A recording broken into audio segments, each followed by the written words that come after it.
Okay, I think we can start, right? People join us. Okay, so first of all, I'm very excited.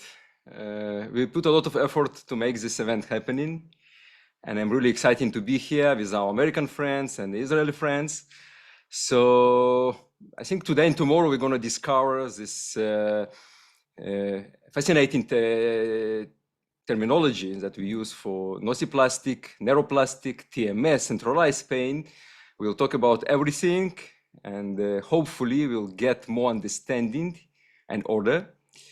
And today we have a very special event, right? So first of all, yeah, I just say I'm co-organizing this event with Dr. Nir Brosh. So Nir, do you want to say a couple of words for greeting very quickly? Just that I'm super excited for this event, and we're all the organizing team, because there's a whole team behind that.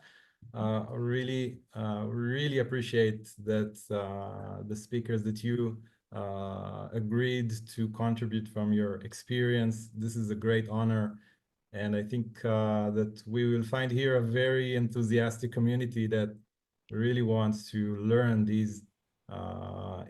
learn and hear about these insights and learn from this experience. So thank you so much. Yeah, I agree with Nir. This is all about community, because we need people from different specializations really to help us to build this ecosystem for healing chronic pain. So specifically today, we are with our American friends and we'll learn from them. So our first part of this event will be the lecture by Professor Mark Lumley. We'll present him soon. And then we'll have, I think, fascinating discussion about integration in healthcare, the novel approaches for healing neuroplastic pain. Okay, are you ready? Great. Yeah, so Dr. Mark Lumley is a clinical psychologist and distinguished professor at Wayne State University at Detroit, Michigan, USA. He has a long-standing research program on emotional factors of chronic pain, including research on alexithymia, emotional disclosure, and most recently, emotional awareness expression therapy, which is a topic that he will present this evening. So, Dr. Lumley, the mic and the stage are yours. Miriam, I think we need to open the mic. Done. Got it there. All right. Great to be here today. It's 1 in the afternoon for me in Michigan, and it's in the evening of Wednesday. So thank you all for joining us on your Wednesday evening. I see a few familiar faces in the crowd, Dave Clarke and Yoni Ashar and Drew Sturgeon, but many, many friends that I've not yet met. And I hope to have a chance to visit you in Israel one of these days. I realize I've got a background on that I want to get rid of. I'm going to get rid of blurring my background, because we should be more honest and real about what we see. And if I have family members walk by or whatnot, then that's okay. That's part of real life. And so instead of hiding or blocking out or suppressing, I'm just going to be genuine, and including with my room here. All right. So I was asked to, my understanding, Pavel, is that most of the conference is tomorrow, and that in the ideal world, this event for this evening would be tomorrow evening, kind of a wrap up. And so I understand from your agenda, you've got a lot of great speakers tomorrow who will cover a number of vital topics. And this presentation seems a bit out of place, but I hope to whet your appetites, to bring up some ideas, and to introduce you to this thing that we call emotional awareness and expression therapy. It won't be a how to do it, workshops on how to do it or something we offer separately, but it's going to be an introduction to the models behind it, the argument for it, and how it might differ from cognitive behavioral therapy. So I will share my screen. Let's see here. And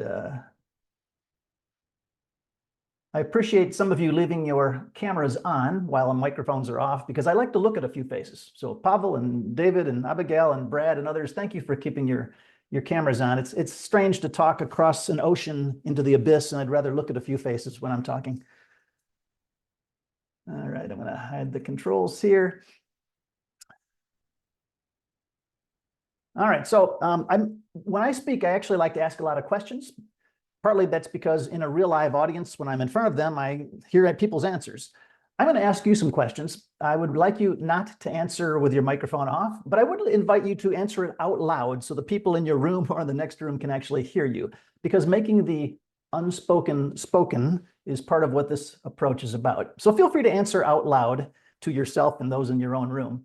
What are the top psychological interventions for chronic pain? If you could name them, what would you say? You could say it out loud.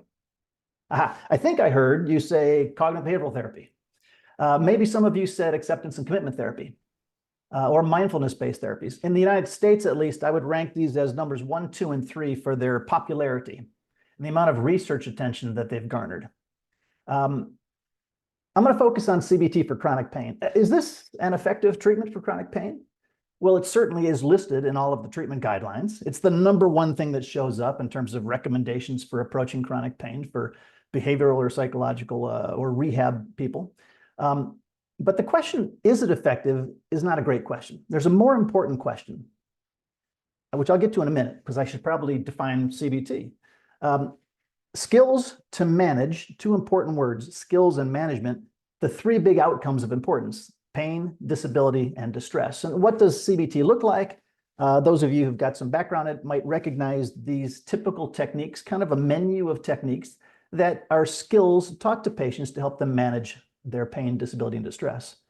The very bottom one, communication skills, I've starred because some protocols include it, some don't. A more important question, I think, is how effective is CBT for chronic pain? Not just is it better than 0, but how much of an effect do we get by doing CBT? And to this, I want to turn to the wonderful Cochrane review by Amanda Williams and company, published just a few years ago, in which they scoured the literature for large trials, not just any small trial, but the best trials out there. And here's the results of randomized clinical trials comparing CBT to, for example, just no intervention. Treatment as usual or waiting list. And as you can see here, there's 29 studies that have got D values, Cohen's D values, or standardized mean differences of the values you see here, showing that CBT is superior to no treatment. Okay. And if you go out to 6 months follow-up, you get these values here, somewhat smaller than the post-treatment values. And if you compare CBT to active controls, not just nothing, but for example, meeting with people and giving them some basic education, you get these effects here. Now, I don't know about you. I suspect most of you speak English and Hebrew, but not D or SMD. Most of us normal humans look at these data and say, we don't know what to make of it. It's gobbledygook statistical language. So let me give it to you differently, in plain language. Let's imagine a patient says to you, hey, Dr. Goldstein, if I do CBT, how much will my pain improve? How much more will my pain improve than if I don't do anything and I just maintain my usual care? And your answer, Dr. Goldstein, based on the literature is this: well, dear patient, on a 0 to 10 scale, the average patient's pain improves about this many more points after CBT than just doing nothing but your usual care. What number will you fill in that blank? Pavel, hold up some fingers for me. Is it 2 points, 3 points? How many 1 point more? Does anybody have another? Abigail, do you have a number? Dave Clarke says, got a broken finger, Dave Clarke. All right, we've got something I can't read, Abigail. All right, here's the number. Drum roll, please.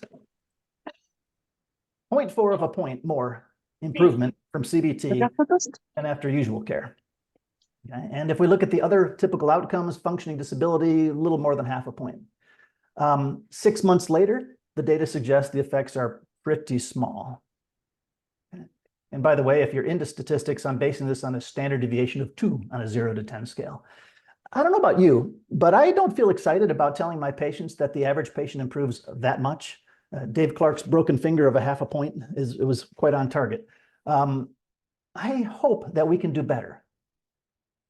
And I think there are a set of reasons that this approach, and I would add ACT and mindfulness-based interventions, which have roughly the same effect size, don't do as well as we hope they might do. So I'm going to briefly mention 3 and then spend more time on the last 2 of these 5 assumptions. The first assumption that most of these models make is that pain is pain. They don't talk about the etiology of pain. They treat all pain the same, except maybe cancer-based pain is spun off. But all the rest if you got rheumatoid arthritis or sickle cell disease or osteoarthritis or fibromyalgia or pelvic pain or inflammatory diseases of the bowels or irritable bowel, it's all sort of treated the same. We can help you manage your pain. But there are different types of pain. What is this conference all about? Neuroplastic pain, or perhaps the term nociplastic pain, which nobody likes, but that's what we're being encouraged to use, nociplastic pain. In contrast to neuropathic pain or nociceptive pain. Or in the big world of the ICD, you've got a breakdown between primary pain and secondary pain, secondary to other pathological processes going on. The work that I've been doing and my colleagues, and I think this conference is about, is going to be on a subset of pain, neuroplastic pain, nociplastic pain, or primary pain. Here's another challenge.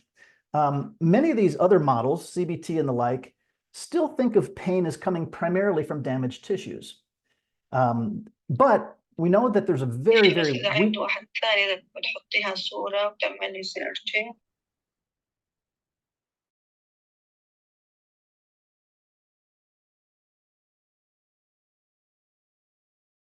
There we go. But there's a very weak link between pain and imaging or lab findings. So one of my favorite studies is a large-scale study in which they did spinal imaging of thousands of people who do not have pain. These are asymptomatic patients. And what do you find in terms of anomalies in the spinal system? Well, just taking a look at disc degeneration, you can see that the older you get, the more likely you are to find problems with the discs. And this is true whether it's degeneration or bulging or protrusions or what facet problems. I'm 62 years old. I shall reveal that. I will disclose that to you. What's the chance that, and I don't have pain in my back or neck. What's the chance though, if somebody runs me into a scanner, they'll find a problem? Really high. And Pavel, you're a youngster, right? You're probably, somewhere's in the 30 to 40 range, I bet, right? What's the chance that we take Pavel and we stick him in a scanner? We're going to find some problems. Less likely than I, because I'm an old guy, but you're going to find stuff too. And if we take any patient who says, I have pain in my back or neck, and we put them in a scanner, there's going to be a good chance they'll find something, and then it will become the assumed cause of the problem. But the correlation between anomalies of the body and experienced pain is really quite weak. Here's a third problem. Most of my pain psychology colleagues like the verb modulate. They use that a lot.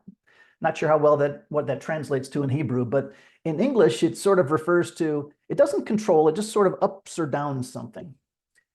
The assumption is the pain comes from the body, and the brain can maybe down it or up it a bit, but that's about the extent of what the brain can do. But in our models, we think the brain is actually generating pain, and therefore also able to substantially reduce or even eliminate pain.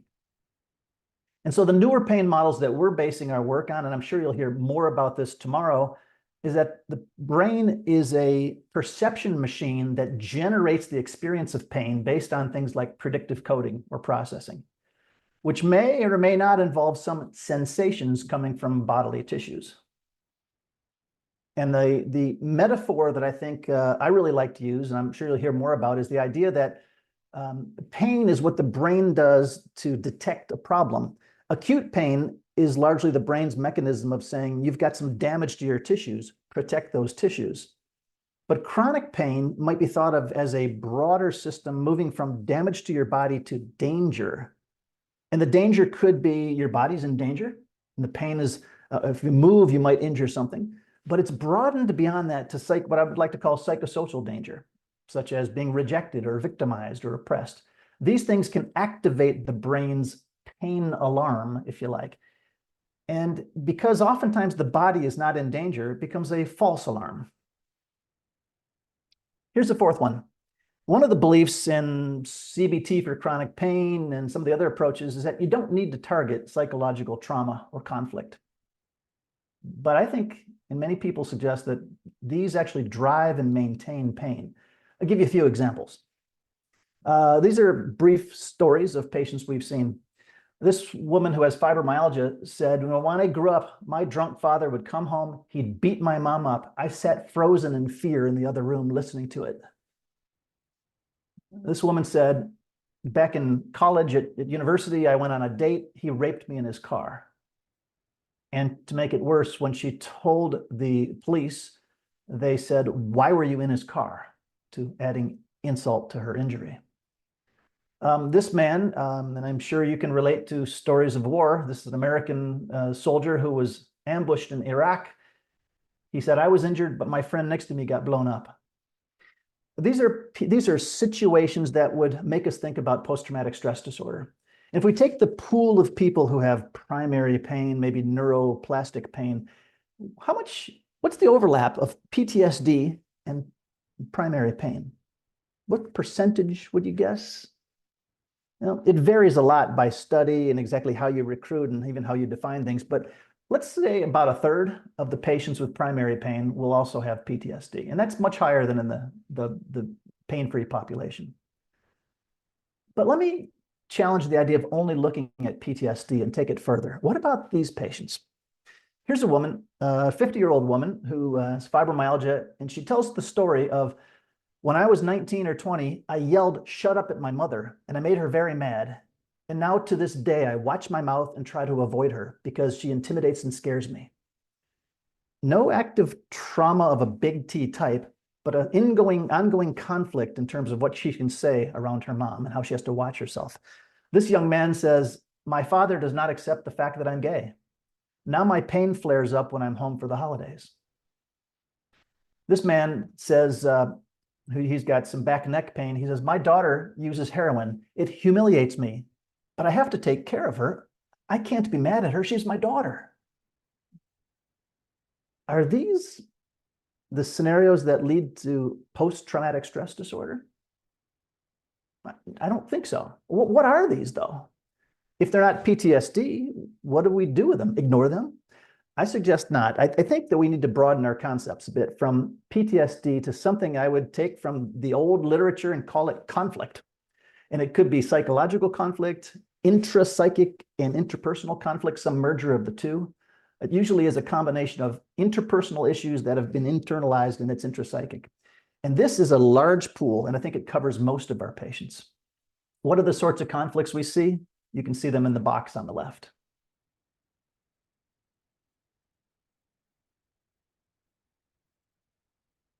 If you look in the lives of your patients, you may find PTSD. You're very likely to find unspoken, unresolved conflicts that drive their pain. But most pain clinicians don't target these problems. They see the emotions connected with them, anger, depression, anxiety, as a problem because those are positively correlated with pain, or they're common responses to having pain. And so what most pain clinicians will do is to control or reduce or downregulate these emotions, right? Because that's what you should do with these difficult, uncomfortable emotions, right? I suggest that it's wrong, that uncomfortable emotions don't need regulation, but they need processing, which means these avoided but adaptive emotions should be experienced, labeled, expressed, reflected upon.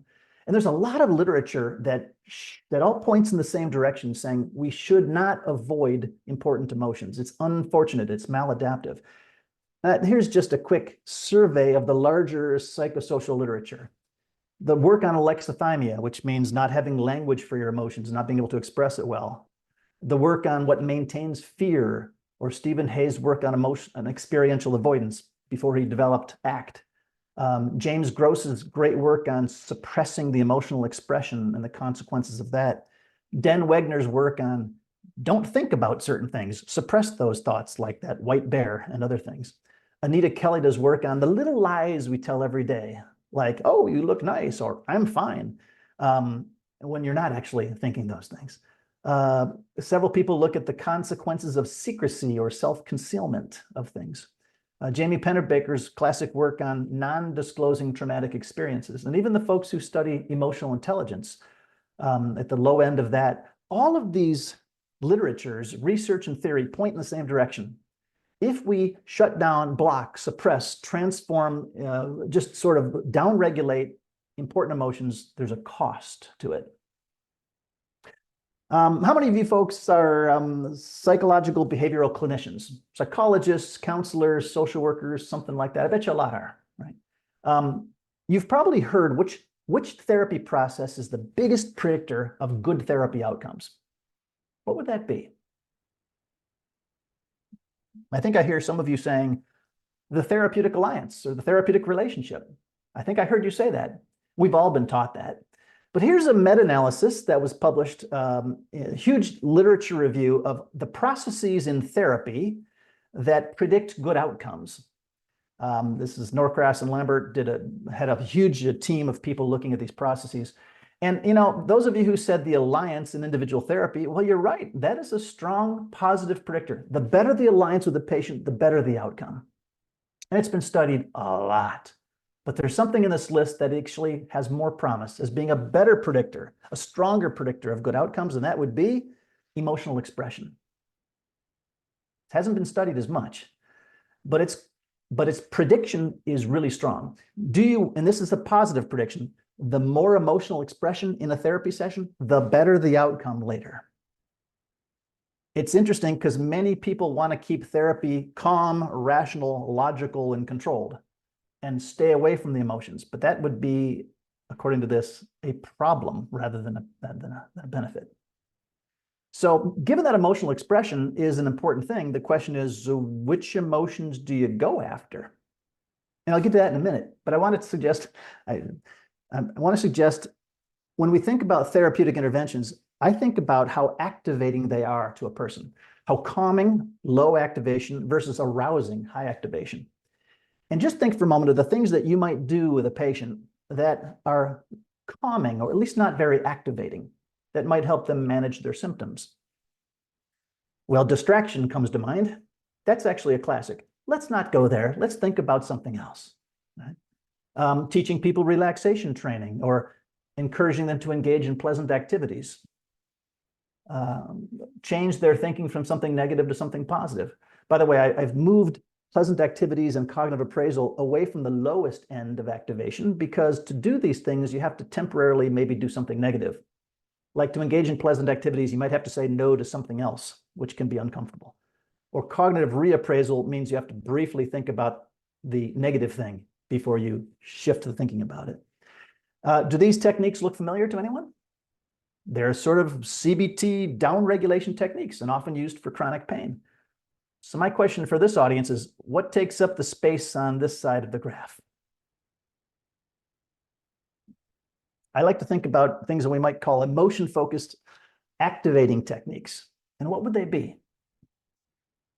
Imagine, this is something I've been thinking about, the variation in intensity of these things. Imaginal exposure can be intense, activating a person as they encounter imaginally the sort of situation that's bothered them. What might be more activating than that? I think putting into language can be even harder for many people. And more so than that is what I'm calling experiential enactments. You could think of having them imagine out loud talking to a person who's been difficult for them in the empty chair next to them, or imagine talking aloud and they're enacting something in a therapy session. That actually can be very challenging and activating for people. Can you think of something that might even be more up here in this little space, even more challenging? In vivo exposure, especially in relationships. You want to do something really challenging, but maybe very powerful for your patient? Help them communicate their feelings and needs to somebody in real life.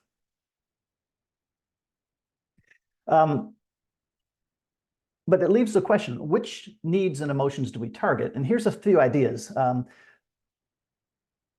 The literature debates how many core needs we humans have, but one key one that our babies are born with, right, is the need for connection, or sometimes called relatedness or communion. And you can see the types of needs that are to be addressed there. But it doesn't take long before our babies become 2-year-olds and they start to express another set of needs, right? Something like autonomy or agency. And here we have it, whether they're a child or whether they're a teenager or whether they're an old person, these needs to be independent, to protect yourself, to assert dominance in the hierarchy, to fight injustice. These two, relatedness and autonomy, have been talked about in the social personality literature, and we think that they're key things that need to be addressed. They're key issues. But there's a third we've recently built into the model, which is something about the self. And I'm pulling this especially from self-determination theory, which says these needs about the self are also key. But I would ask you to think about what feelings, what emotions underlie each of these three. Which feelings help us to meet these needs? And on the left, relatedness, we have these sets of emotions. Feeling sadness or grief, which is designed to connect with something that's been lost. Tender, loving feelings. Healthy fear as in, this is really dangerous, I need protection from it. Healthy guilt, as in, I really have done something wrong to harm another. That is something I should feel guilty about. Or maybe I haven't done something I should have done. There's lots of unhealthy guilt out there. We see a lot of it, but healthy guilt would be one of these things that connects. Gratitude towards another, forgiveness of another. These are emotions that actually meet the need for relatedness. So I'd ask you, what's underneath this one? What emotions are underneath autonomy and agency that motivate these needs? That would be anger. And anger, think about anger, by the way, is on a continuum from minimally intense, like annoyance, to very intense, like rage. And then finally, what emotions underlie the need to meet these needs? Here's two that I think. It's pride and self-compassion. Those are the two that we've been focusing on a lot. One of the things we ask people is, how are you at expressing these three sets of emotions? And as we talk about their stories, we hear their experiences in life, we find that they're actually scared of or struggling with often many of these. Okay. We've just been recently working on self-compassion and pride, and it's fascinating to see how many patients, when you ask them to say something they're proud of themselves, they struggle with it. Or to love themselves with some self-compassion and say loving words to themselves, it becomes really difficult for them. By the way, these three pieces work together. Often doing one piece leads to another. If you help people experience anger, they often will then experience some sadness and grief and tender feelings in response. You help people do some work on some of these and they'll start to feel more compassion. Or if you do the compassion work first, they have more capacity to do some anger work. So they sort of work in concert with each other. I think the last model I want to give you here is what's called the two triangles model. And this is borrowed from classic psychodynamic theory. In this model, what we have is these important feelings are the most important things to go. They're at the fulcrum of the pyramid. And whether it's anger or these tender, close feelings or the positive self feelings, our goal in therapy is to activate them. And the ones with stars are the most important ones. When you do activate feelings that have been buried or blocked or suppressed, the patient will usually experience a response to inhibit things. Something will show up that blocks it. They'll become anxious. They'll start to feel shame, guilty. They'll go numb. They'll have fatigue, or they'll have pain, or some of these often in concert. These things shut down these activating feelings. Patients come in complaining of these symptoms. Underlying it is the need to experience these symptoms. And what happens is that patients then use defenses or things they do, cognitive behavioral strategies, to avoid these activating feelings and quiet the system back down again. What do we try to do in therapy? Three things. We start by asking people, helping people to not block, not suppress, not avoid. And then we encourage these feelings down here to be experienced internally, given some voice externally. What happens, though, is that these symptoms will crank up. And what we do with the symptoms on the right, is we titrate them. If they become too strong, we have to pull back on the system a bit. Otherwise, we sort of ignore them. When the person becomes anxious, that's okay. They start to feel some pain, that can be okay. But too strong, we have to pull back on the activating feelings. There's a second triangle in the model I just want to briefly mention. Whereas most therapies, if they do focus on relationships at all, they focus on current people in the life. In our work, we focus also on past people, because oftentimes these developmental experiences were really important in setting the stage for the emotional work. And interesting enough, we involve the therapist. That is to say, these are things will occur with the therapist: feelings, needs, feelings of anger, feelings of gratitude and closeness. And we actually help patients to express those things to the therapist in the room. So what is EAET? EAET, I must confess, borrows liberally from lots of other things. So I don't think we created a brand new therapy. We just stole from lots of other places and relabeled and repackaged things.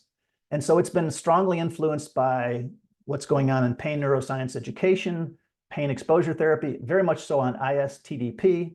We've borrowed some of exposure therapy from CBT, like for anxiety disorders and trauma. It looks a lot like emotion-focused or experiential therapy. We have a component of written emotional disclosure. Rescripting therapy, which might be newer to people, is basically the idea of giving a new ending to a trauma story, an ending which usually is an avoided but important ending, like becoming empowered, for example. And we've borrowed some from assertiveness training. We put it all together. We named it this four-letter thing, EAT. Basically, what we do in this is we give people a new explanation from the pain neuroscience education, PNE, pain neuroscience education, with some of the work on what the brain is doing, where pain comes from. We encourage them to disclose some of their experiences that are tough to talk about and to name emotions that come with it. We encourage them to imagine that they're actually encountering that person and expressing their unspoken feelings to that person. In the session, the person's not really there, but they're talking to, for example, the empty chair, imagining the person is.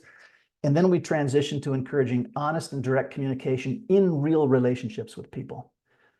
Importantly, all along the way, we keep linking it to the physical, to the pain or the somatic symptoms. Any of these four can actually cause a change in their symptoms in the room. And oftentimes when it's done well, the symptoms will reduce. So not just doing the emotional work, but checking in with the body a lot as well. We've done a number of trials. We and others around the world now have done a number of trials of EAT. And these, you can see the list of the conditions we've looked at here. Some of these trials are uncontrolled. Most are randomized controlled trials. Some are comparative therapy trials, which I'll show you a couple of in a moment. They vary in a lot of things, including how long follow-up is and the like, and how many sessions, from single session 90-minute therapies to 8 sessions or 9 sessions. I'll mention just in a few minutes here a few of these trials, and then we'll wrap it up. We did a study of EAT for people with fibromyalgia, and we compared it to CBT, symptom management CBT, and education.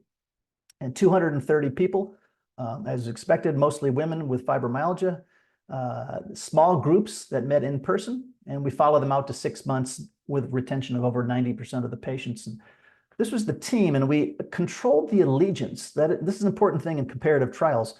So my longtime colleague, Howard Schubiner, who's a great friend and a wonderful clinician and theorist and writer, the two of us have been working on EAT together for a dozen years now. He and I led this arm of the trial. Dave Williams, a psychologist who's sort of the guru of CBT for fibromyalgia, led that arm. And Dan Claw and Nancy Lockhart did the educational piece.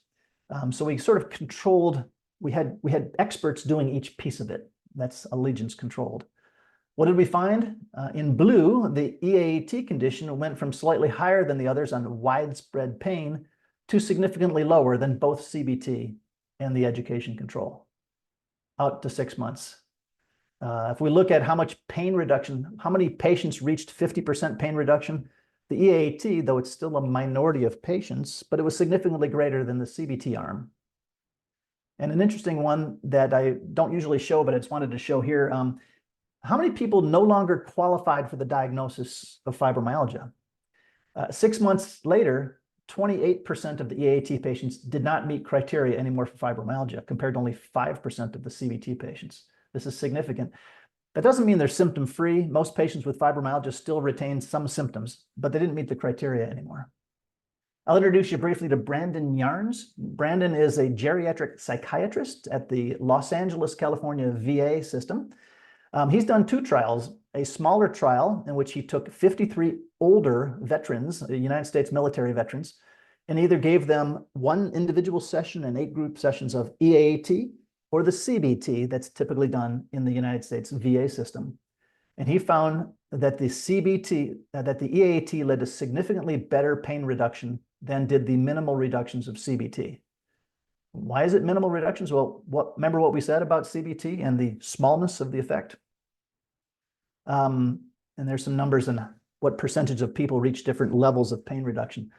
A better study that he did that was just published earlier in June in JAMA Network Open, he enlarged the sample by over 2-fold and ran basically the same sort of study. So it's important to see if it replicates. You can see the data on the patients there. These are long-standing pain of older people. In this case, the majority of whom were not white folks, and the average age of 72. Again, they got a single individual session followed by 8 small group sessions of EAT or CBT, retained a number of people out to the long term, primarily looking at pain, but also looking at a number of secondary outcomes, and looked at both the main effects and baseline moderators. And I'll take you through this briefly. What did he find for pain severity? Like the first study, EAT was substantially better at reducing pain than legitimate bona fide CBT. You can see over 6 months, the effect somewhat weakened for both, but it still remains significant out to 6 months. The number of people improving a certain amount, EAT had, after treatment, over 60% of the patients had at least a 30% pain reduction compared to a much smaller number of CBT. This effect was still significant, but less so at 6 months. As for the secondary outcomes, many things were significant at post-treatment, but going 6 months later, depression was still less for the EAT people, and the global impression of how much better I am was still better for the EAT than the CBTs. I'm going to just jump ahead to here. He also looked at which variables might predict who gets better. When it comes to baseline post-traumatic stress symptoms, who do you think benefited the most? Those with more symptoms or those with less symptoms benefiting from EAT? Turns out, people who had above the median level of PTSD symptoms, their elevated PTSD symptoms at baseline, showed better outcomes with EAT. Didn't show that pattern with CBT. That is to say, most of the effect, the biggest difference between EAT and CBT were with traumatized or high level of post-traumatic stress symptoms. The same pattern holds for baseline depression. The more depressed a person was, the better the outcome, and same thing with baseline anxiety. This therapy looks like it might work better for people who have these emotional difficulties, whereas there's some literature suggests CBT actually might work in the opposite direction. Too much trauma, too much depression, anxiety might get in the way of CBT. Some studies show that. So I'm trying to wrap it up here. What have we learned? Many patients with primary pain, or if you like, neuroplastic pain, have unresolved trauma, relationship problems, psychological conflicts, and experiencing and expressing their avoided emotions, the emotions that are adaptive, can bring not only awareness and motivate relationship change, but can reduce their symptoms, including pain. Some people have major improvements, including zero pain, pain gone. And therapy can move much more quickly to the core issues than many people think. It doesn't take a long, long course of therapy to go in and start tackling these things, even in first session. But there are limitations, right? There are clearly a group of people who are not benefiting from this. Maybe they don't need it. Is their pain not stress responsive? I don't know. Culturally, it doesn't fit some people well, especially to work on anger. That can be culturally a problem. Some people are not prepared for it, and some are too defensive. And there's a subset of people who are really easily dysregulated and overwhelmed, or perhaps on the borderline personality spectrum, that this work is tougher for. I also want to share one observation. This work, experiencing, expressing emotions, is challenging for our patients. Here are some things that I've heard in therapy. I can read this list. You want me to do work on expressing my emotions?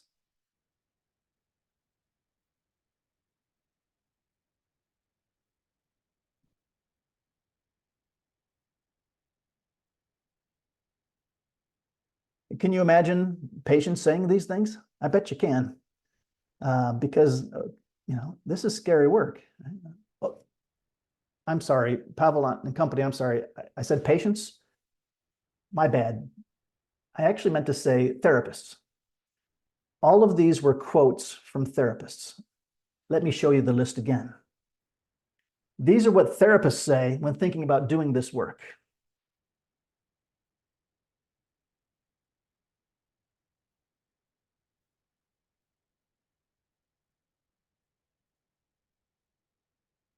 Some of you might have been thinking these things too. It's not unusual. This work is not particularly easy. Many therapists are a bit scared to do it. Matter of fact, often there's two people in the room who are scared, the patient and the therapist, and they sort of collude to do something that's safe and easy. Patients are not the only ones who have fears and catastrophize. We do too. So I'll wrap up with this balance. The great challenge in our healthcare world is, right, to balance these two needs, to minimize harm, like do no harm, but to maximize benefit. And quite honestly, the I don't want to harm somebody usually wins the balance, the fight. Please remember that if we leave people suffering and in pain when something could be done about it, we are harming them. I think we need to have a lot more courage to do maybe difficult work that'll be more beneficial and tip the balance to maximize more benefit. And so I want to leave you with the encouragement to be curious and creative and courageous. And thank you, and feel free to express your feelings. Mark, thanks. That was really fascinating. Really great angle. And I think we have something to sleep on before tomorrow. Great. So yeah, sorry, Pavel, if I went, and my follow-up speakers, if I went a few minutes too long, I apologize for that. I think, yeah, we didn't just put attention to the time. It was really great. So thanks, Mark.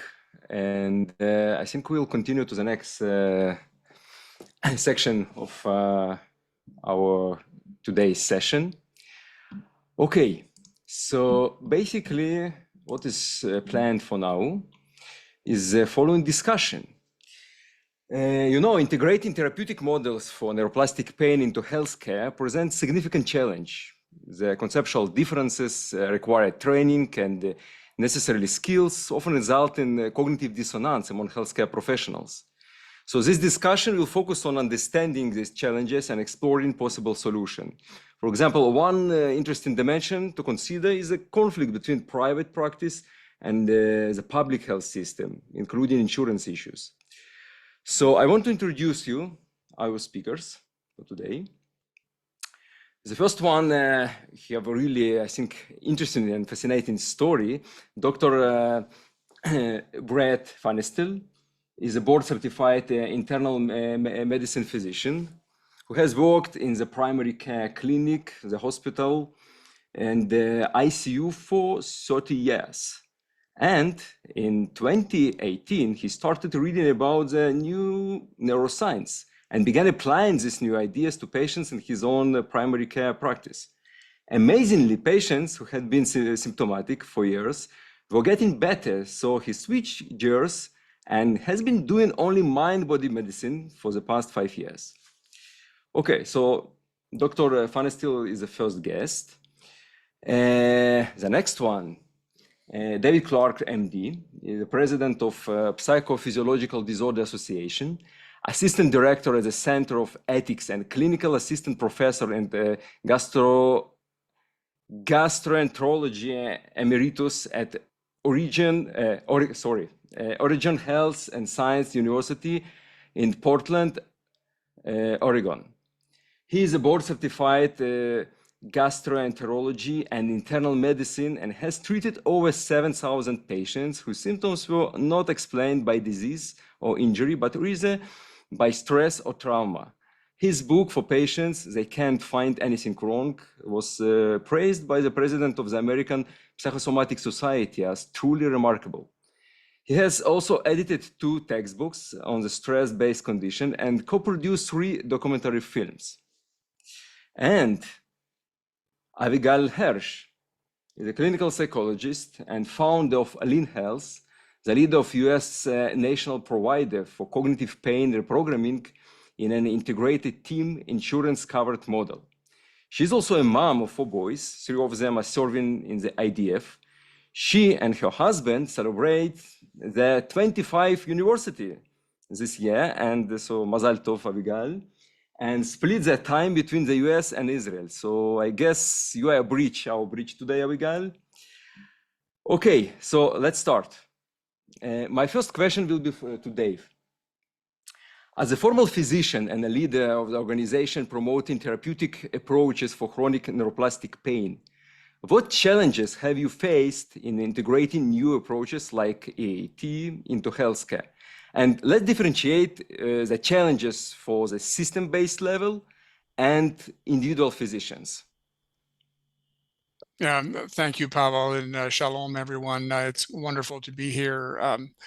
I've been trying to educate my colleagues and change the system since the 1980s. And one of the big challenges is that everybody who is a healthcare professional is taught that illness, pain are connected to disease or damaged structures. And the idea that the brain can generate real physical symptoms in the body is a foreign concept. And patients who don't seem to have an organ disease or a damaged structure to explain their condition, they are thought of as having symptoms that are all in their head, that are arising out of neurosis, that can't be accurately diagnosed, that you can't do anything about them except have the patient live with them a little more successfully, and that they're not really something that can be addressed by the healthcare system. And all of those assumptions, which are prevalent, at least in the American healthcare system, are false. And in fact, the opposite is the case. These patients can be diagnosed and treated as successfully as anybody else. They are, if anything, more capable of handling stress than the average person.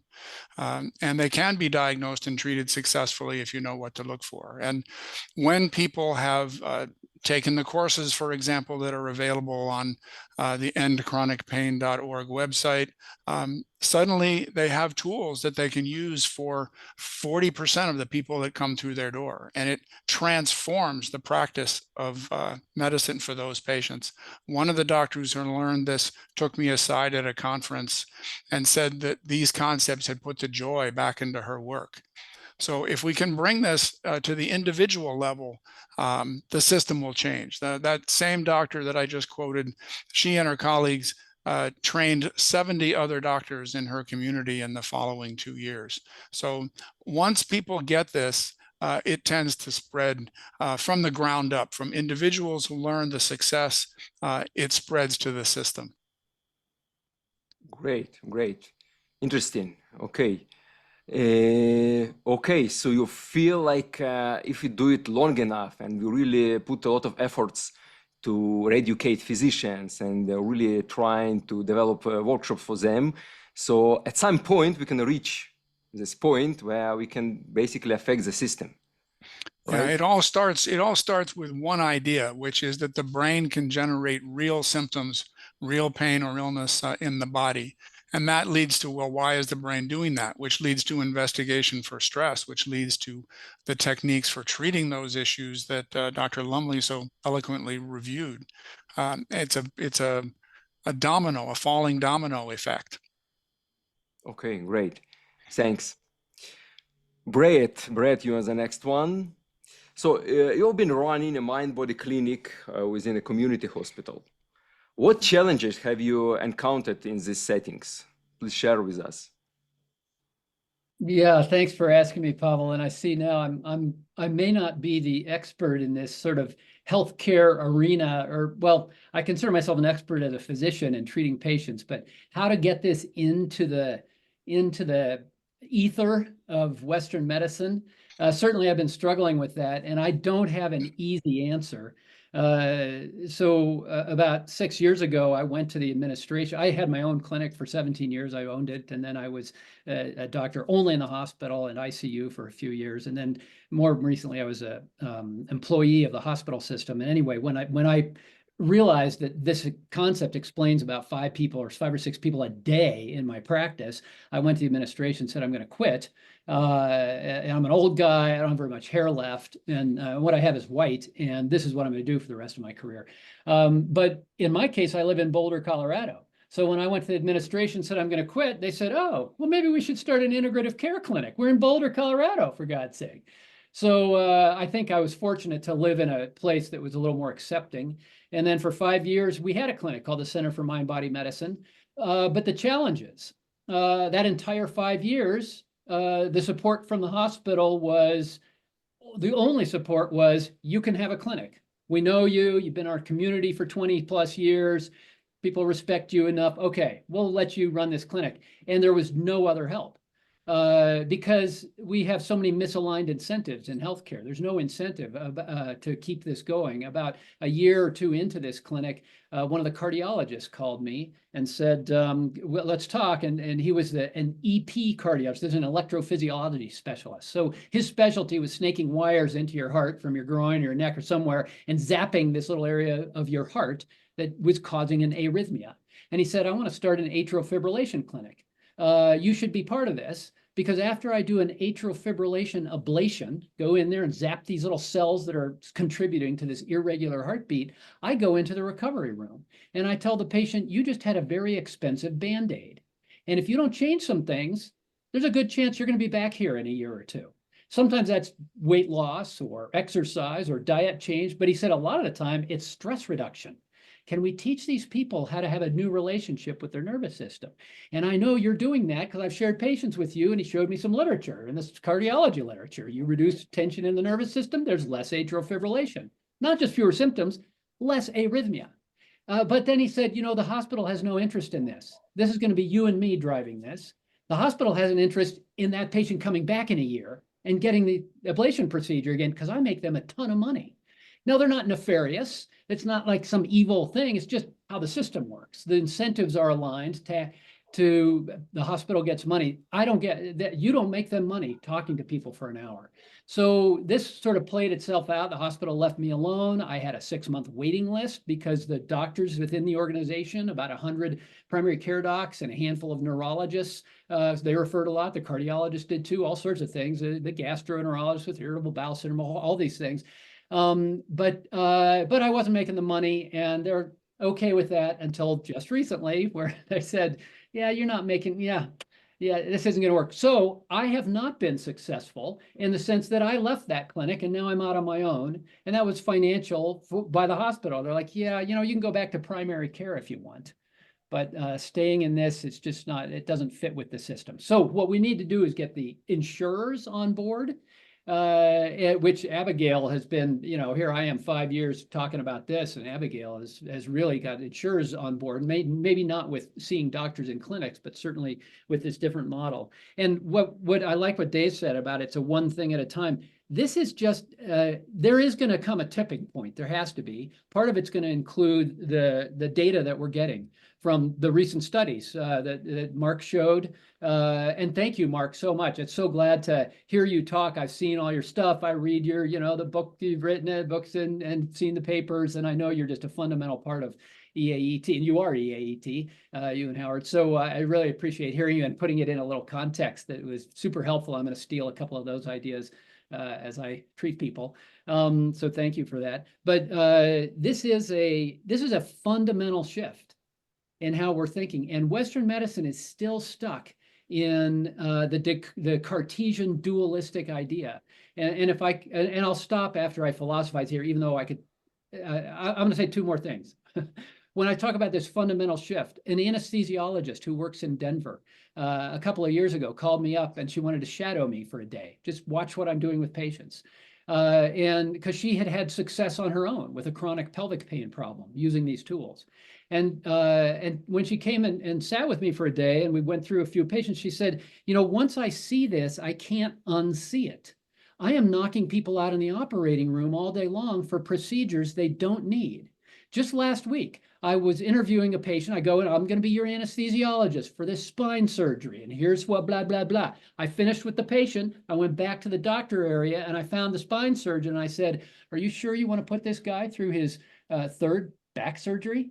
And the surgeon looked me in the eye and said, well, you and I both know that this surgery has the same success rate as placebo. But what am I going to do? He's tried everything else. This is what we do. So the system is aligned. And by the way, that surgery makes the hospital a ton of money. So this guy also, he's not malicious. He's not, yeah, I need to make more money. He's not eager to cut on this person. In fact, he probably doesn't even want to, part of him. He knows he's not going to have a great result, or is there a high likelihood. It's just how the system is working. And getting people to understand this is difficult on a number of levels. Upton Sinclair 100 years ago, who wrote The Jungle, said, you know, it's very hard to get a man to understand something when his salary depends upon him not understanding it. And this is what I see with maybe physiatrists who do injections, and they're like, they get it, they like it, they refer patients occasionally. but the fundamental getting it, they go back to the tools they've been taught. So last thing, the Cartesian dualism. We're in this dualistic, if I just philosophize for a second, that whatever, 500 years ago, Descartes says, more than that, 800 years ago, said, I think, therefore I am. And when he did that, he sort of separated irrevocably the physical world from the spiritual world. He said that we can't figure out the spiritual world. That's for the church. But we can't figure God out. The church can do it, but we can study his creation. And when he did that, he put the physical body firmly in this physical world that we can study. And we've been living in this Cartesian dualism ever since, with the body here and the spirit there. And Western medicine is still stuck in that Cartesian dualism, much to its detriment, because we still treat the human body like a car. You're not a car. So we still have that attitude. And until we break that and realize that there's a lot of stuff going on under the hood here that cars don't have, we're not going to get there. And it is going to happen, I think, just one notch at a time. The data is super helpful for Western medicine. So I'm glad that's starting to come out.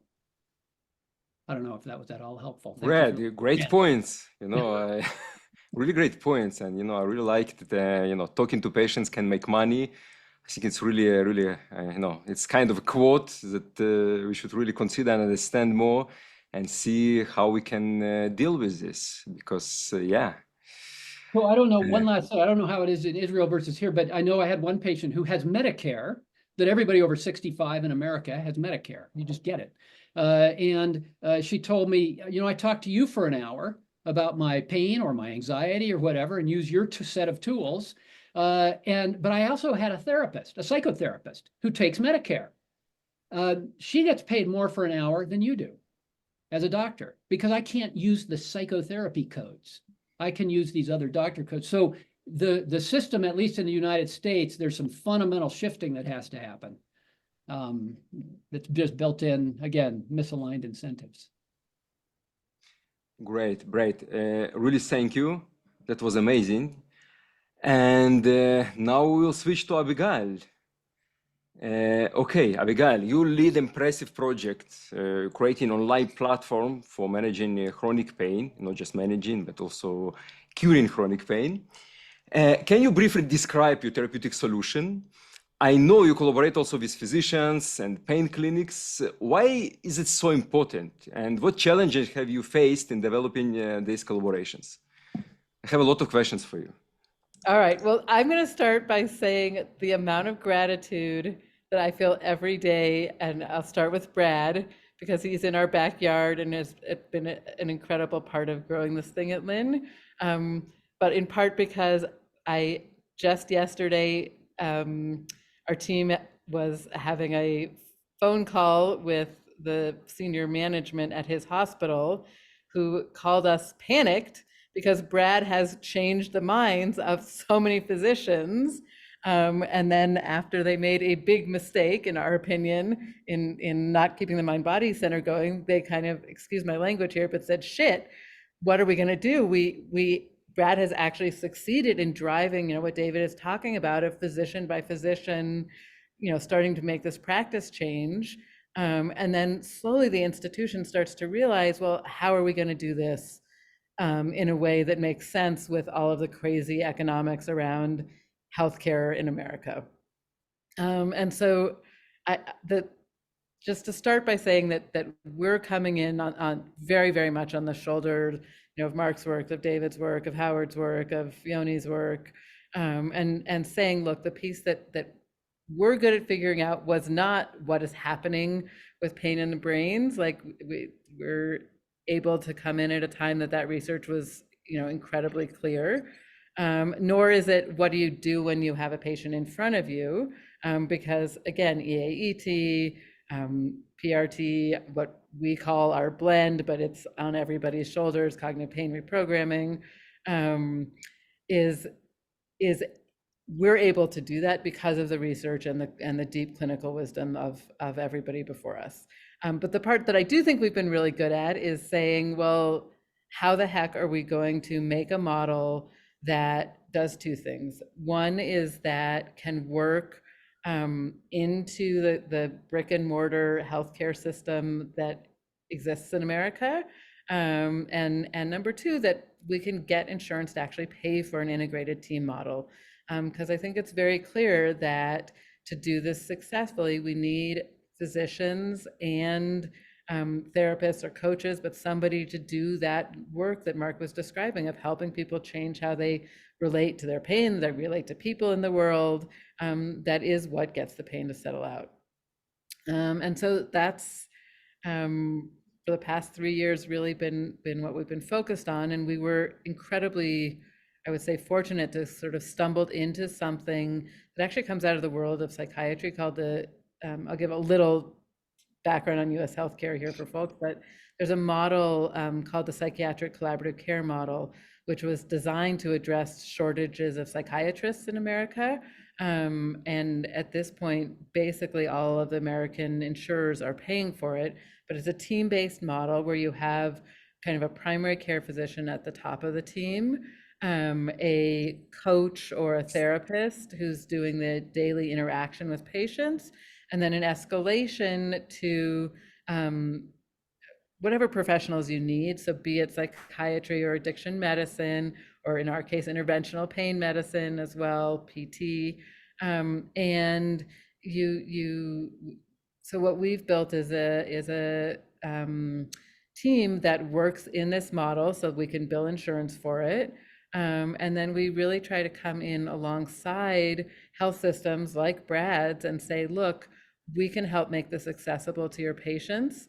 We're not taking your patients. We're just helping you do something that was going to, to Brad's point, be very, very difficult with the economics of it if you're not specialized in delivering this kind of team model and making the economics of it work. And so again, we're grateful to have thousands of patients at this point that are able to hear from a physician that maybe you should think about your brain as being part of your pain experience, and then have their insurance cover access to getting this kind of care. Great. Abigail, and can you share some challenges in this way? Basically what you met, what you can share, of course. I can share lots of challenges. Those are free to share. Look, when we started, Lynn, 3 years ago, we thought the biggest challenge, and actually, I'll tell you a funny story.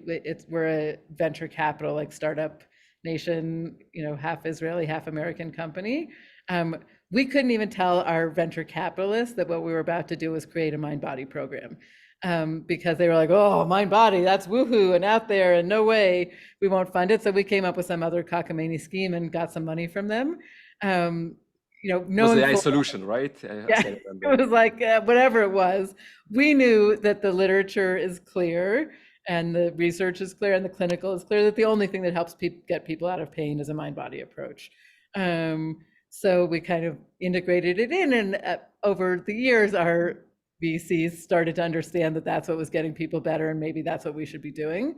But we were, as we were going along that journey, we were very concerned that the medical world would have the same reaction as venture capitals. And frankly, at the beginning, 3 years ago, we often heard that.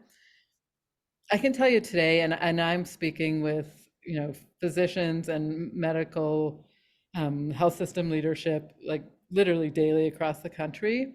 I can't remember the last time that I had somebody question, was there a need for a psychological intervention to treat pain? So that does not mean that they are sophisticated about what that means right now. I don't think they understand, and Mark, you said it brilliantly, the difference between what I tend to call the managing last generation psychological techniques and the effective get rid of pain next generation set of techniques. So we've kind of learned that that's a part of the process, but everybody understands that you can't treat pain without also treating the brain, that Neuroplastic primary pain is a thing, and they don't know what the heck to do about that. So that's a huge difference, really, just in the past 3 years, that I think bodes incredibly well for doctors wanting to learn how to tell their patients that it's not in their head, but it is in their brain.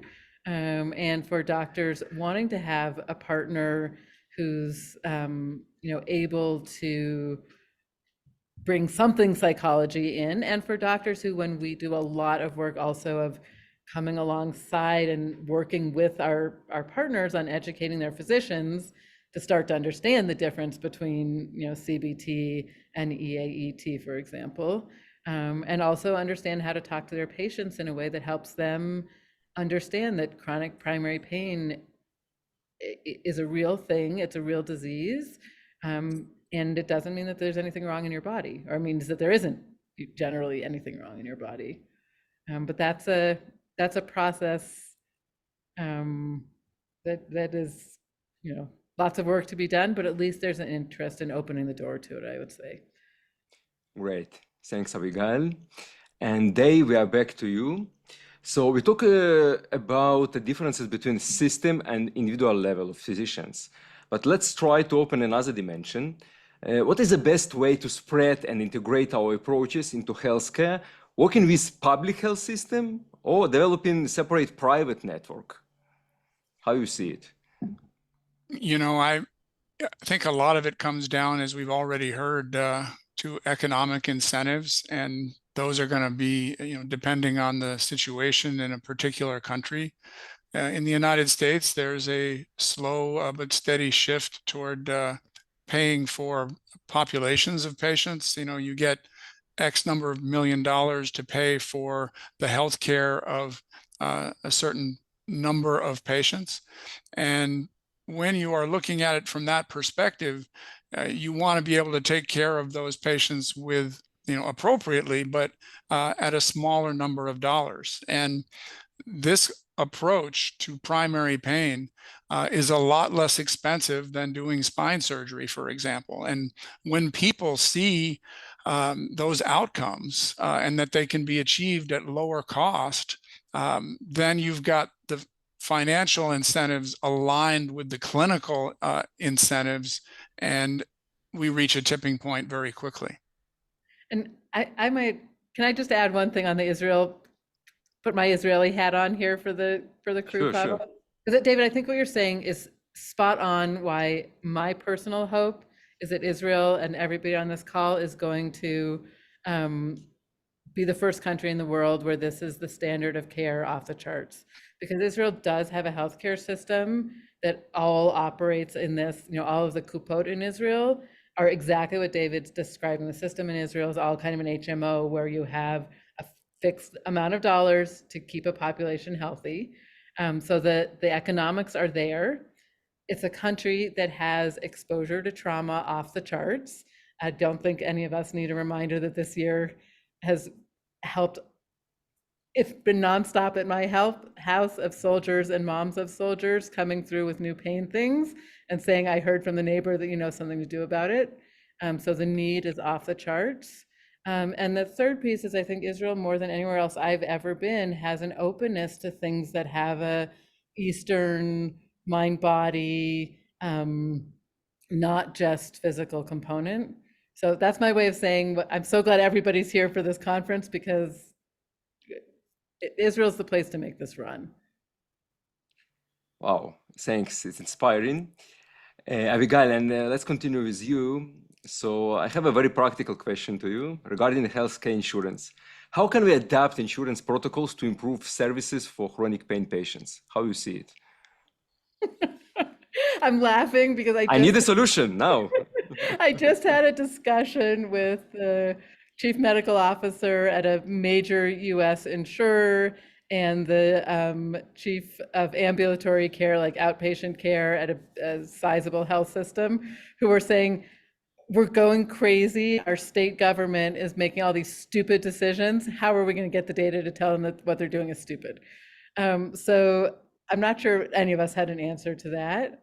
But I will tell you, my bias is that it's easier to find what exists already within the system that can support the kind of care you want to give, than to change the system throughout, at least on the scale of the American healthcare system. So to create a new code for mind-body care for pain is going to make, we'll all still be doing this, but we'll all be not here by the time that code comes out. But to say, hang on, how can we be clever? How can we find existing,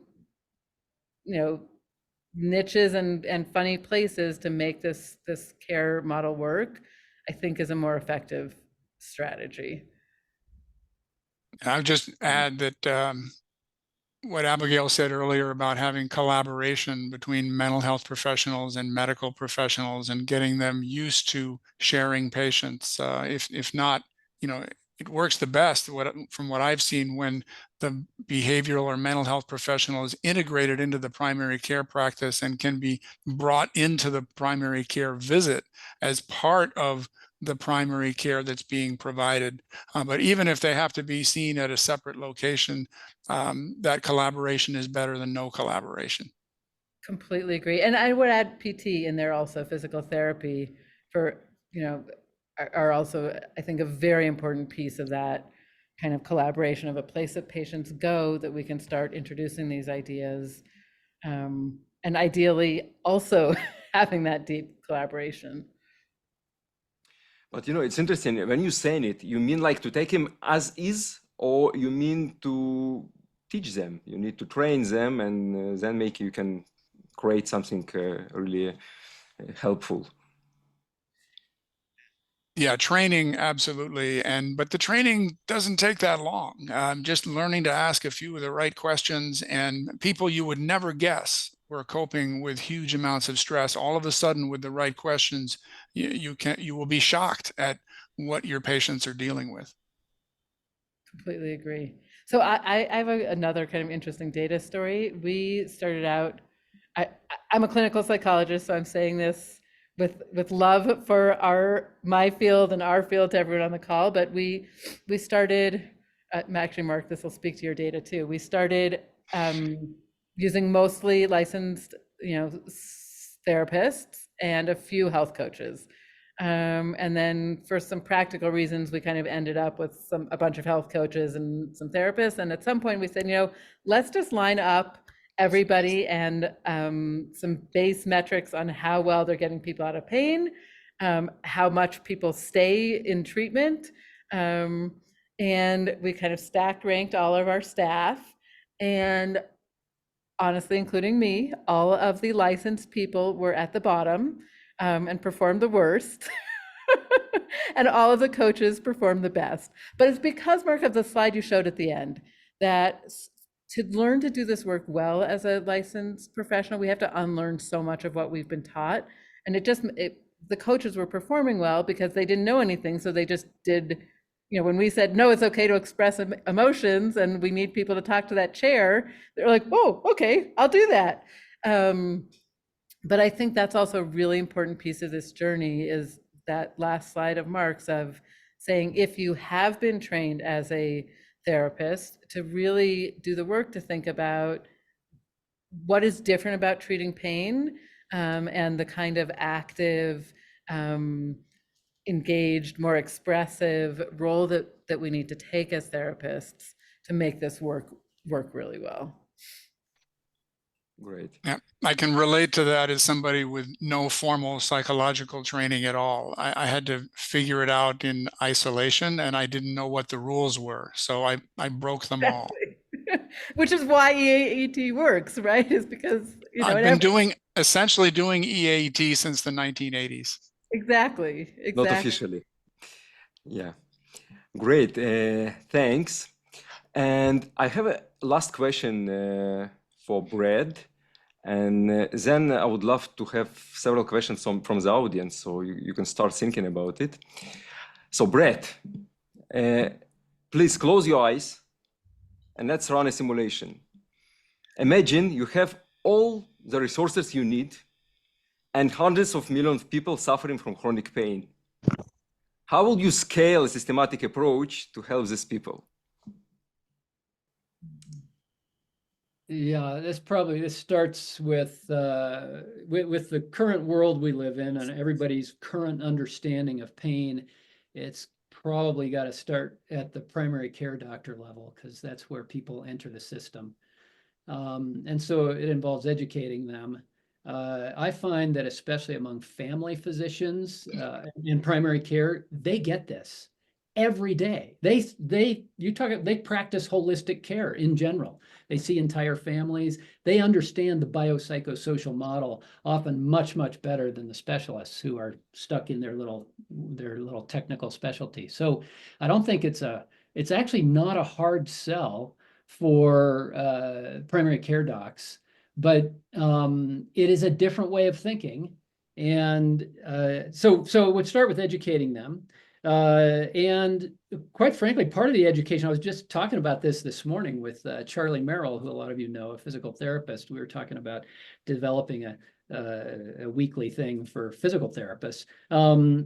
I took a couple of courses from James Gordon, who runs the Center for Mind-Body Medicine in Washington, D.C. He's a psychiatrist, he's got some data from about 20 years ago, how some of these different tools work, not so much for pain, but for PTSD. And anyway, when you go as a therapist or a clinician to learn how to do what he does, you take his course. Because what's going on here is not specific to these patients. This is a universal human problem. We all have stuff under the hood. And some of us have had enough under the hood. We better, if we don't explore it, we're going to be in trouble. Several of us, and I include myself among this, I got stuff under my hood that it's probably not that difficult to put away and go on with my life, and it doesn't affect me significantly. But it affects me once I started doing this work. I'm like, oh, I maybe don't have chronic pain, but look at my I think of these as learned neural circuits. Look at my learned neural circuits. I can even see where they came from. I learned to run away from conflict. And that's okay. Or I learned to sort of put it in the back seat and do this. Emotions get tough, Brad runs away. Not the worst thing in the world. Maybe helps me talk to patients in the ICU when their family's dying without me getting all upset about it. Not the greatest thing when my daughter, 16 years old, comes to me and says, I have a problem. And the only thing I can do is, well, I'm sure that'll work its way out. Yeah, I'm sure. It's not the conversation she wanted, but that's what I was capable of. So we all have stuff. And so I think part of the education, if I had unlimited resources, I would say, I'm going to take these primary care docs and I'm just going to teach them, not just teach them they can do this in the clinic. How about you take my class or one of these classes, do your own work. Let's do just a simple thing. Do a little of your own. And then these people, everybody has something. Do you feel a little tension in there? Yeah, that's whatever. Yeah, I deal with it. No, I don't have an anxiety disorder. Well, what's that tension? That's just this. Yeah, I'm okay. Maybe I'm a little, I agree. You don't have a disorder, but you have you're human. And there's this. Once you do your own sort of work on this or exploring, that's all it is. You come out with not just the intellectual understanding of I need to understand these patients. You come out with an embodied understanding of, oh, this is how I'm going to go through my healthcare day. So anyway, when I say train them, I don't just mean intellectually. I would train them. I would say, you're going to take a 4-session course, just the same thing I teach to the patients. You're going to see something. So I would do that. And then I would have other, besides that training of starting with primary care, I would have within a mind-body clinic. I don't expect every primary care doc to learn to use all these tools. I expect them to understand it enough that they're quick to refer. And then in this clinic, I would have clinicians, coaches, like I don't think they don't always need to be, LPC or LCSW or PhD. Certainly if they're interested, absolutely. And I think anybody can be helpful. So I'd have a group of that. And I would have for that subset of people, and it's a fairly large subset with more severe PTSD, who are just more dysregulated and hard to get, you sit with them for in a session and you're like, man, I can't even teach this person to breathe. They're not going to go, or you have them watch their breath and they get worse. There are some other tools you can use, but one of the tools I find most effective, I often think of mind-body medicine, we're going to use the conscious mind to change some of the seemingly automatic processes going on in your system, your brain and your body.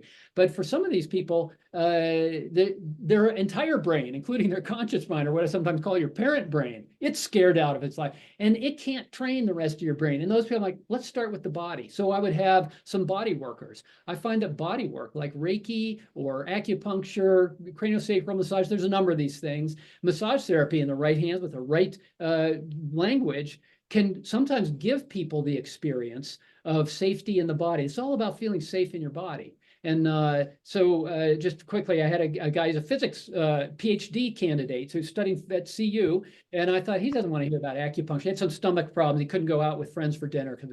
Anyway, I brought on second or third visit. I brought up the idea of acupuncture. He's like, yeah, I'd be interested. After he did an acupuncture session, my acupuncturist came to me and said, this is the kind of guy you should send to me. I'm like, what do you mean? And she said, well, he gets it. What do you mean he gets it? You're lying on a table, you're getting acupuncture. What is there to get? And she said, well, about halfway through the session, I noticed the energy change. And I asked him, did something happen? And he said, yeah, everything just sort of calmed down. And she told me, she said, that's Brad, that's when I started using your language. Instead of bringing in the Chinese fire, earth energy, I told him, that's your parasympathetic nervous system turning on. And his response was, I don't think I've ever felt this before. I think I could do this myself. I just didn't know it was available to me.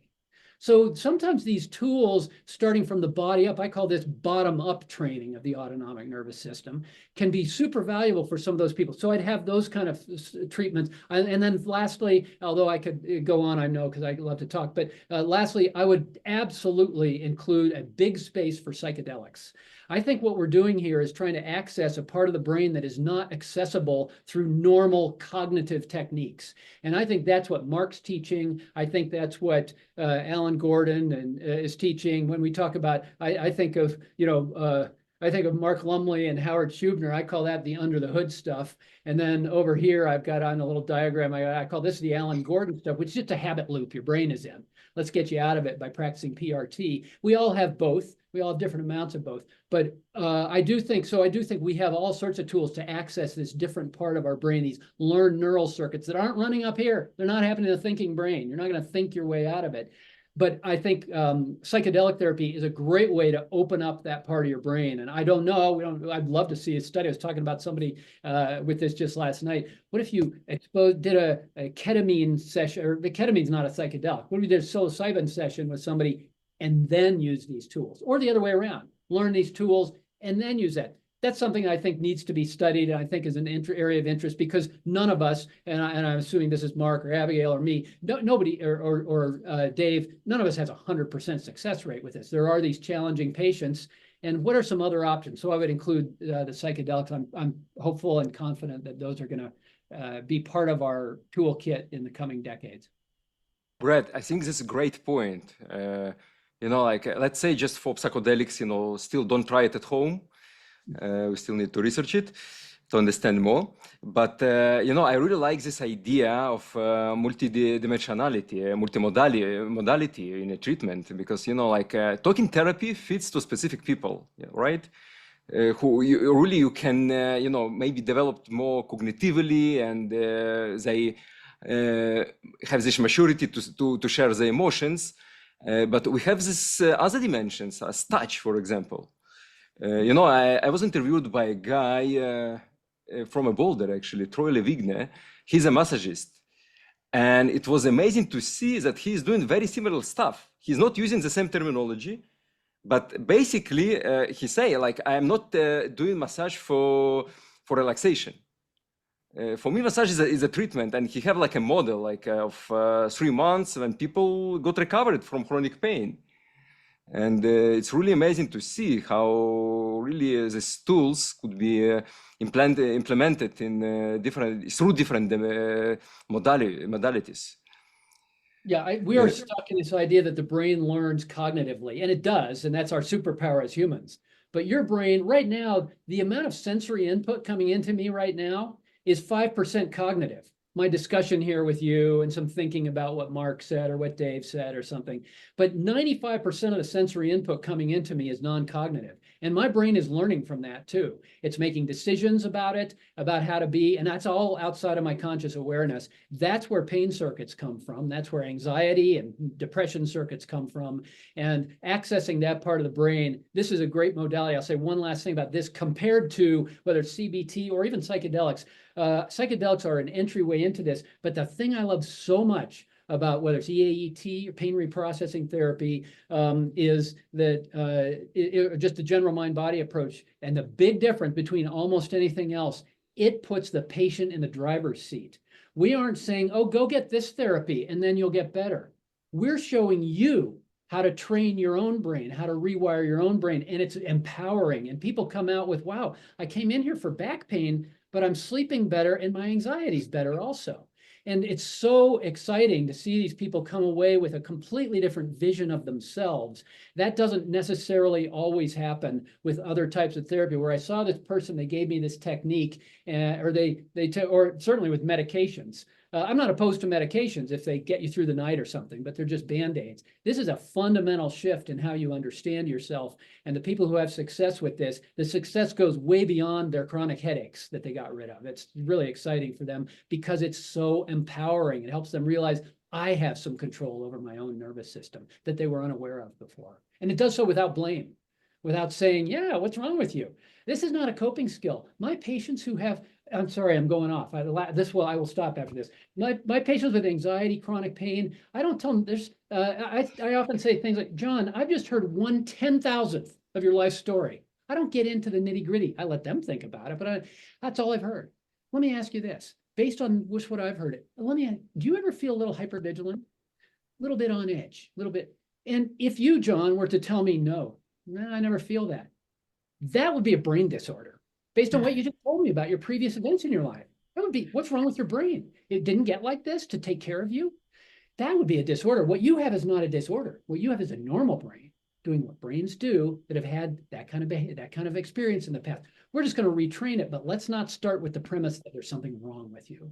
So this whole shift, the cognitive shift, the cognitive framework shift that this whole mind-body stuff has, is that trauma comes to all of us. There's nothing exceptional about you or me. It happens to all of us. You're a human being. This is your thing. Let's figure out how to rewire it. Okay, I'm shutting up. Thank you. Thanks, Brett. So yeah, I want to take a couple of questions from the audience. So if you have any questions, please raise your hand or you can write in the chat.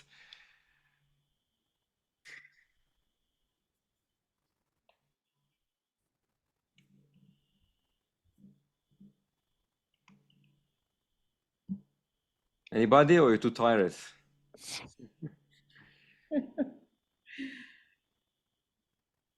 While people are writing their questions, I'll just say that these patients are a spectrum, and some of them need relatively modest levels of treatment. And then the other end of the spectrum, they need to sit down with one of Abigail's coaches and get, intensive one-on-one treatment. But there's a whole range in between, and we should design our system to meet the needs of the whole spectrum. Yeah. And I'm going to add one more inspirational thing. I've done a lot of different kind of psychological things in my career. This is the most fun, rewarding work I've ever done, because you have patients who literally walk out your door without pain anymore every day.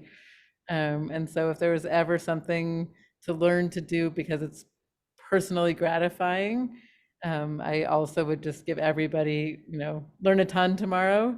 Not just because the country needs it, but because it really is an incredibly fun kind of care to be able to give. Great, thanks, Abigail. And we have Liron with a question. Liron, try to open your mic. Yeah. Hi, everyone. Thank you. So first of all, I wanted to thank all the speakers and the organizers for truly fascinating and inspiring talks. It was a wonderful evening, so thank you very much. I actually wanted to ask sort of a practical question in terms of getting insurers on board, which, as everyone said, is all about the money at the end of the day. So I wanted to ask about health economic studies in which you would follow a large group of patients for a long enough time, and take into account brain scans and surgeries and ER visits and so on. I work for a medical device company, so we know that in order to get anything through the insurers, you have to show them that. So I was just wondering what kind of work has been done in that respect. I can say that we are working on a partnership with a large insurer to have a real world health economics, something between a study and analysis. But it takes a long time. We won't have numbers out of that for 2 years, just because the way the whole thing works by the time you get the patients in and let their claims run out. And but it's essential.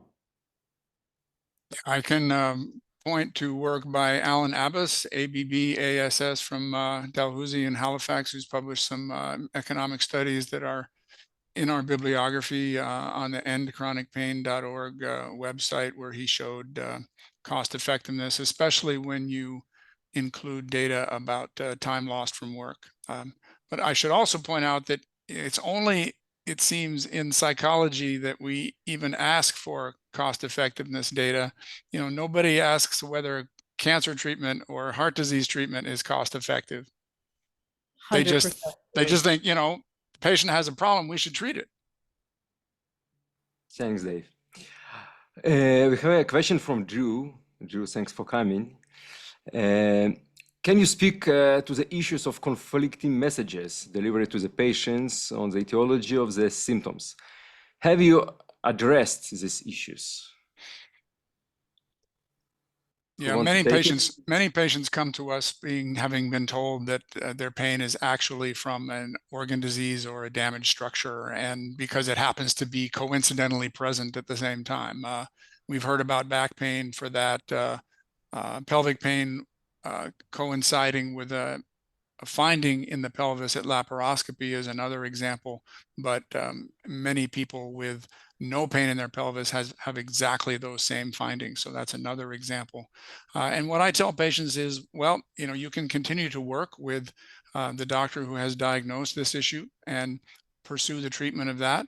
All I'm asking is that you give the mind-body approach a good solid try and do it in parallel with whatever your other doctors are doing, and it will soon become clear which is more effective. And this is a super common problem. I'm glad somebody asked this question, because you know, I see people all the time who've had, this is the problem, that Western medicine has given them some label.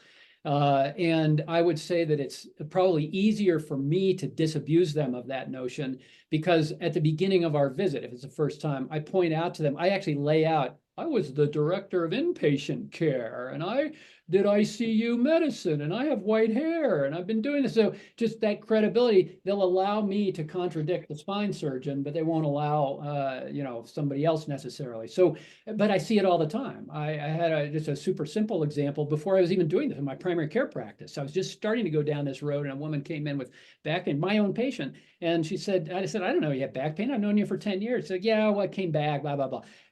Anyway, I said, well, let's look at the MRI, poke around, do a few reflex tests. And I said, you know, I don't see how the disc could be causing. I think you're okay. This looks like a 45-year-old MRI, just some basic stuff. Anyway, I saw her 6 months later, and she said, you know, I was in here 6 months ago. You're the first doctor who ever told me my back was okay. I was 40% better by the time I got to the parking lot after that visit. And over the next week or two, it just disappeared.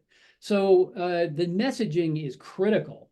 And that, in fact, before people have really success with this, one of the, we all, I think, you know, want to ask, a lot of times need to ask people, what do you think is causing your pain?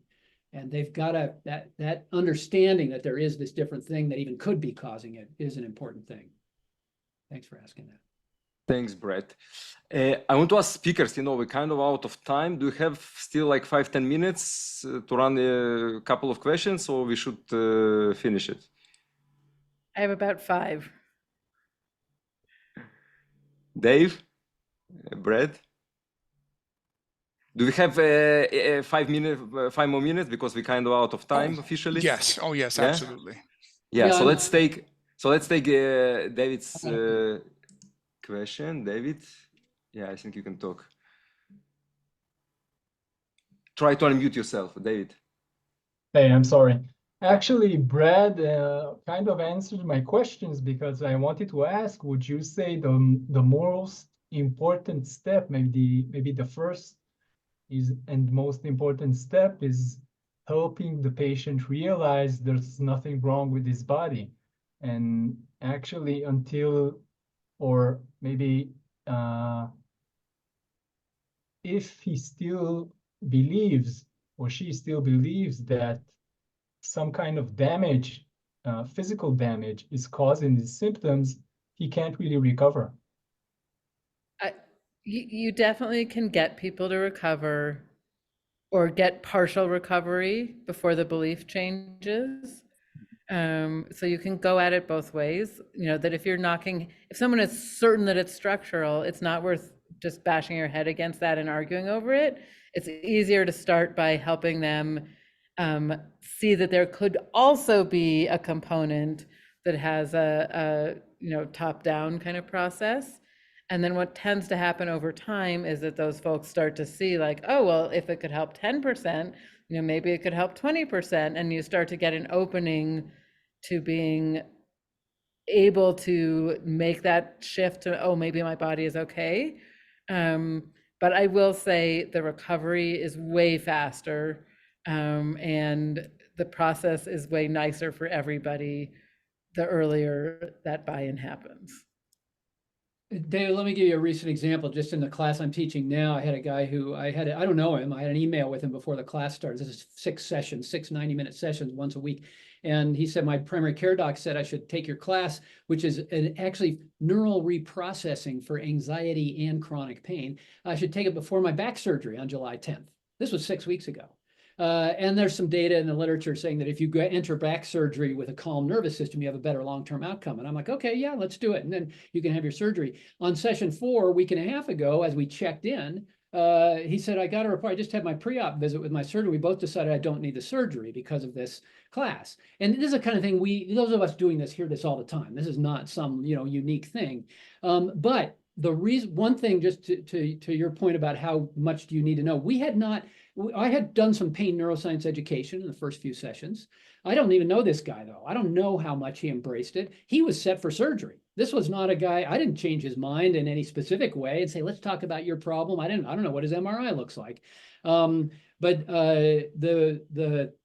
We had talked, by that point, we had talked about the concepts, a little bit of self-compassion, a little bit of metacognition and how do you watch your sensations without fear, getting out of the fear cycle. That's about all we taught at that point. And for him, that was enough. But I can't tell you how powerful that was for everyone else in the class to hear that, which is why I love teaching this in a group or class setting. We're leveraging the healing power of community and connection. Most of these ideas can be taught in that setting, and it's even more powerful often than the one-on-one. So I see people who they're still being, they're not, I'm not sure, and yet they're getting better. And very cost effective also. Yeah, and there may be some level of confidence for many people. Absolutely. There are many people I say, okay, I can see your problem here. We've been working for, this is our 3rd visit, or you took the class and it sounds like the way you're talking, let me just ask you, what do you think is wrong? And their confidence is the thing we need to work on. Other people, they really need to get the anger out, is what they need to do. So thanks, Brad. Yeah. Yeah, thanks. And really the last one, Mark, do you want to take it? Could we generate machine learning that can predict the right type of treatment for a specific patient?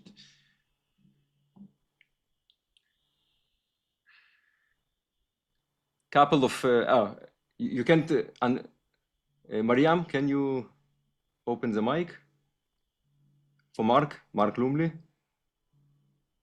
Oh, this can do it, yeah.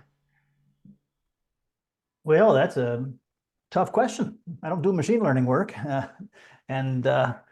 But I actually think that we're going to have to do a lot of clinical observations before we can figure out who needs what. So, I mean, one approach is to try to identify which patient goes into what slot. Another approach is to start with the simplest thing and work up a ladder of complexity or challenge. And that's actually what I prefer. So in the model, and I didn't talk about it at all today, but starting with something like pain neuroscience education, then adding on pain reprocessing techniques, and as needed, adding on emotional processing techniques would probably be the way that I would go, rather than trying to figure out which patient really fits best into which slot. Clinically, I can't predict. I really can't. Yeah, thanks, Mark. Okay, I'm very, very grateful to all the speakers today. Thank you very much. That was really great, Mark, your presentation and then the following discussion. Thanks for all our participants. First of all, to be here still with us, and we'll see you tomorrow at the University of Haifa. I'm really looking forward for this. And thanks again for people who make this conference possible. Thanks Tamar, Miriam, and Nir. So good night for us, and I think have a good day for American friends. Thank you, you guys. so much, Pavel. Thank you, everyone. Thank you Great very much. discussion. Bye-bye.